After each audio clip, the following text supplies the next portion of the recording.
탁구에게 도구란? 도구는 부엌칼이다 이렇게 많이 이야기를 합니다. 부엌칼이다. 퍼실리테이터를 공부하다 보면 네. 여러 가지 그 도구들을 맞닥뜨리게 되는데요. 그렇죠. 탁구는 주로 자주 쓰는 도구가 있으세요? 엄청 많은데 어떡하지? 어떤 상황이든 이거는 정말 만능 도구다.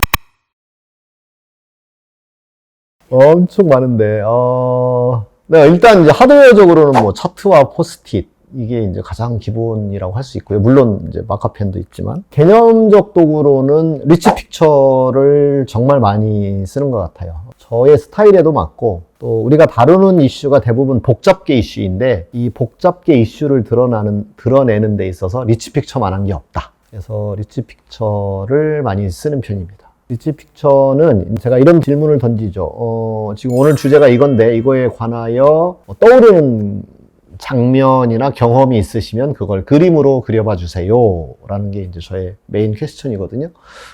그랬을 때 이제 사람들은 때로는 투덜대고 그림을 그려본 지가 30년이 됐는데 하면서 이제 투덜대기도 하지만 시간이 조금만 지나면 제가 이제 퍼실테이션을 하죠. 뭐 이렇게 맞고 틀린 그림이 없으니까 걱정 마시고 떠오르는 대로 그려보시라. 그러니 이제 요청을 드리게 되는데 그렇게 이제 그림을 그리고 나면 정말 거기에서 이제 스물스물 그 조직이 안고 있는 또 그 주제에 관련된 그런 이제 이슈들이 잘 이렇게 등장하죠. 네, 그래서 그것을 가지고 그 다음 논의를 이어가는데 매우 좋다. 네, 그렇기 때문에 리치 픽처를 즐겨 쓰고 있습니다. 그건 주로 워크숍 전반에 쓰시는 그렇죠. 도구시네요. 네. 그럼 혹시 마지막 의견을 수렴하거나 모을 때도 주로 쓰시는 도구가 있으신가요?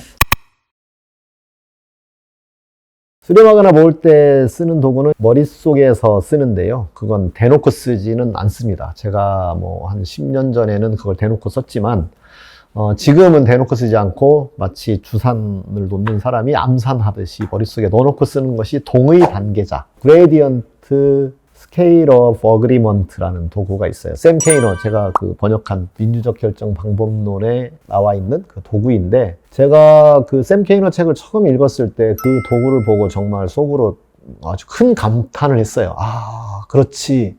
이런 게 있지. 찬성 반대만 있는 게 아니야. 나의 생각은 완전한 찬성도 있지만 조금씩 미심쩍은데 그다음에 이건 아닌 것 같아. 그다음에 완전히 반대야. 절대로 내 목숨 걸고 반대할 거야까지 스펙트럼이 되게 넓다. 그걸 8단계로 나누어 놓고 있는 게 동의 단계자거든요. 물론 뭐 10단계도 있고 6단계로 나눌 수도 있는데 샘 케이너는 해봤더니 8단계가 제일 좋더라. 그렇게 이야기를 하고 있고요. 그래서 이제 이걸 암산으로 한다는 건 뭐냐면 그분의 표정, 그분의 발언, 톤, 그분이 사용하는 단어 이런 것들을 보면 이분이 얼만큼 찬성하고 있는지가 보이죠. 그러면 그것을 이건 이제 오늘 합의는 안 될 상황에 왔구나라는 생각을 하든지 아니면 이분에게 조금 더 미심쩍어 하는 부분들을 좀 더 설명을 듣게 되면 그걸 논의하게 되면 이분은 충분히 기꺼이 찬성할 수 있는 사람이구나라는 것들의 판단들을 쭉 해나간다고 말할 수 있어요. 그래서 의사결정 단계에서는 그걸 제가 머릿속으로 그리면서 컨센서스가 만들어지도록 그렇게 돕는 편이죠. 보팅하지 않고 합의가 만들어지도록 하는데 주로 쓰고 있습니다. 그럼 뭔가 도구라는 거는 꼭 꺼내 쓰지 않고 그냥 내 마음속에서의 프레임으로 활용을 하는 것도 있네요. 그렇죠. 저는 제가 발견한 그 문구 중에 제가 마음에 드는 문구, 이 발음을 도움으로도 제가 만든 말이지만 또 하나는 도구는 질문이다. 이게 제가 착안해낸 그런 개념인데 결국 도구라는 건 질문을 하나의 세트로 어떤 모양새에다가 배치한 것. 이게 도구거든요. 아주 우리가 잘 알고 있는 대표적인 예가 스와트 도구가 강점이 무엇인가요? 약점이 무엇인가요? 이것을 십자가라는 그런 모형에다가 이렇게 배치해 놓은 것이다. 그러니까 도구는 본질적으로는 질문이에요. 그래서 그 질문을 하나의 세트로 묶어서 하면 좀 뭔가 하나의 어떤 완벽한 정보를 이렇게 찾아낼 수 있는 그런 세트다라고 해서 이제 그것이 도구로 이렇게 정착하게 된다. 이렇게 볼 수 있죠. 예를 들면 장점과 단점을 이렇게 T자로 배열해 놓으면 T차트라고 부른단 말이죠. 세상에 어떤 것이든 장점, 단점 두 가지가 있으니 두 가지를 물어보면 완전하네 라는 생각을 갖게 되는 거죠. 근데 두 개 가지고 좀 불완전하네 하면 가운데 세 개, 잘 모르겠어요. 이것도 하나 넣으면 되는 거고요. 근데 그게 다 질문인 거죠. 장점이 무엇인가요? 단점이 무엇인가요? 이렇게 물어본 거와 다름이 없다. 그렇게 말할 수 있습니다. 도구라는 게 정말 많이 있잖아요. 네. 그 도구들 중에 조금 더 의미 있는 것들을 선정하는 그런 쿠만의 기준이나 이런 게 있으세요? 그 기준이 정말 많아서 설명하기 어려운 것 같아요. 그래서 사람들이 그걸 내공이라고 부르고, 감이라고 부르고, 직관이라고 부르는 것 같아요. 다만 이제 한 가지 저에게 있어서의 기준은 이게 복잡계적 상황이냐, 단순계적 상황이냐를 보는 건 확실히 저는 많이 보거든요. 근데 아까도 말씀드렸지만 우리가 다루는 문제는 대부분 다 복잡계적 상황이다. 그러면 복잡계적 상황을 다루는 데 있어서 예를 들면 로직트리 같은 도구는 적절하지 않다. 저는 그렇게 보고, 그래서 로직트리보다는 연관도 구조를 제시하고 여기에다가 배치를 해보세요 라는 방식을 쓰는 거죠. 그게 이제 제가 선택하는 이제 큰 틀에서의 기준이고, 그 안에 자잘한 것의 기준은 여러 가지가 있어요. 같은 사람이 내가 진행한 지난번 워크숍에 왔었느냐 안 왔었느냐. 그러면 지난번에 썼던 도구는 안 쓰는 게 좋잖아요. 이건 다른 질문으로 대체할 수 있는 다른 도구를 배치하는 거. 뭐 그런 것들이 이제 하나의 지표라고도 얘기할 수 있고요. 그 다음에 시간이 이제 얼만큼 할애되어서 얼만큼 깊이 논의해야 되느냐에 따라서 매우 단순한 도구를 쓸 수도 있고 좀 더 복잡한 도구를 쓸 수도 있고, 그런 것들을 고려하고 있는 것 같습니다. 네. 아까 상황별로 도구를 달리 쓸 수 있다 얘기 주셨는데 네. 최소 워크숍을 하나 진행할 때는 이런 도구에서 하나, 이런 도구에서 하는 도구 세트 같은 구성이 있을까요? 이제 그걸 제시해 놓은 게 있어요. 예를 들면 워크아웃도 그랬었고, 요즘 뭐 디자인 띵킹도 그랬었고, OST도 약간 그런 이제 프레임을 가지고 있고, 그런데 그거가 이제 늘 함정이에요. 참 패러독시컬한 건데, 그러니까 지금 초보 퍼실리테이터들, 경험이 좀 적은 분들은 이걸 제가 다 설계할 수가 없잖아요. 이렇게 이제 막막해 한단 말이죠. 그러면 이렇게 해보세요라고 이제 표준안을 제시해 주는 거예요. 근데 모든 표준안은 사실은 현장에 맞지 않는다, 이렇게 볼 수 있어요. 표준안이 없으면 어떻게 할지 모르겠다. 근데 표준안을 주면 현장에 맞지 않는다. 이제 그 부분이 굉장히 딜레마 상황이기 때문에, 그래서 저는 그걸 잘 제시하지 않고 매번 설계하고 그때그때 너무 다르다. 참여자가 누구냐에 따라서도 다르고, 주어진 시간이 얼마냐, 그 회사의 조직 문화가 어떠냐, 그 다음에 지금 다루고자 하는 주제나 이슈가 무엇이냐에 따라서도 굉장히 다르다. 그래서 그때그때 설계해야 된다. 그렇게 이야기를 하고요.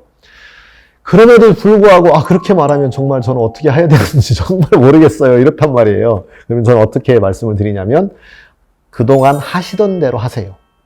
그리고 바꾸고 싶을 만한 거 하나만 바꾸세요. 그렇게 말을 합니다.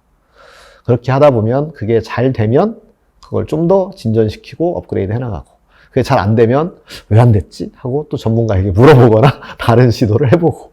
네, 그래서 그동안에 해오던 대로 하면 누가 뭘 잘못했다고 하진 않을 거잖아요. 거기에 조금씩 바꾸어 봐라. 이게 좋은 전략이다. 이렇게 말씀을 드립니다.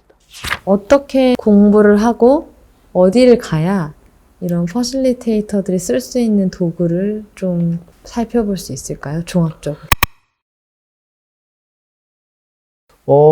검색을 하면 요즘 그 온라인 플랫폼에서 뭐 뮤라를 들어가 봐도 거기에도 지금 도구들은 뭐 얼마든지 나와 있고요. 디자인 띵킹도 인터넷에 검색하면 디자인 띵킹 툴 뭐 엄청나게 많이 나와 있습니다. 물론 이제 그런 것이 이제 영어로 쓰여 있는 경우가 많아서 그게 좀 안타까움이긴 하고요.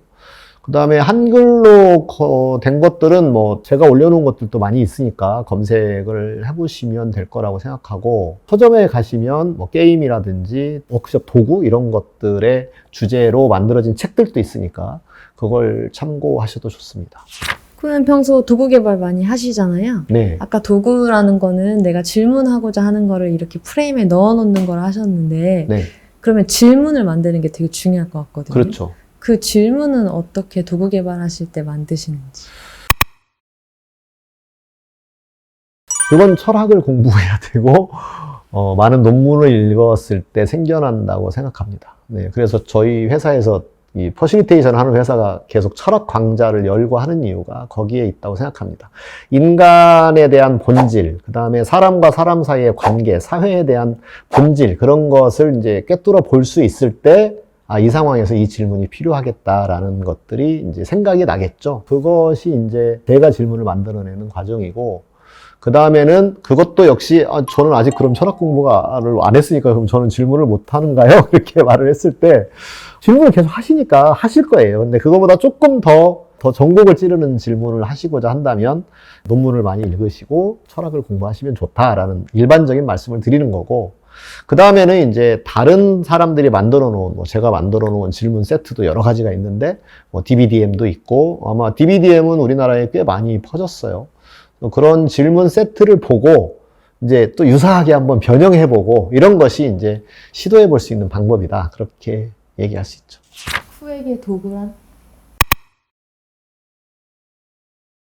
도구는 부엌칼이다. 이렇게 많이 이야기를 합니다. 부엌칼이다. 엄마가 또는 아빠가 그 부엌칼을 들면 맛있는 요리를 해주신다. 그런데 철학이 빠진 강도가 들면 사람을 해친다. 그래서 도구는 부엌칼과 같다. 이렇게 말씀을 드릴 수 있습니다.